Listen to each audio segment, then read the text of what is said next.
I'm James Marr, I'm the founder of the Bamboo Bicycle Club, and what we do is we teach people to build bamboo bicycles.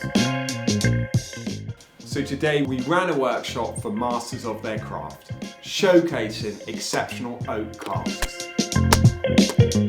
So our key philosophy is that people build their own bicycles locally.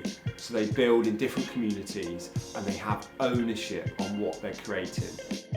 What was incredible today is we had 10 people that have never worked with bamboo, and what we did is we went through a step-by-step process allowing them to create their bicycles. Bamboo is a fantastic material and it's going to become more and more dominant in the materials that we use every day. It's got higher tensile strength than steel, so it's really suitable for making bicycles.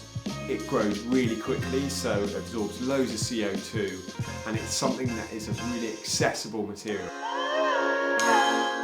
It was really interesting to be part of masters of their craft and to do this workshop as a collaboration.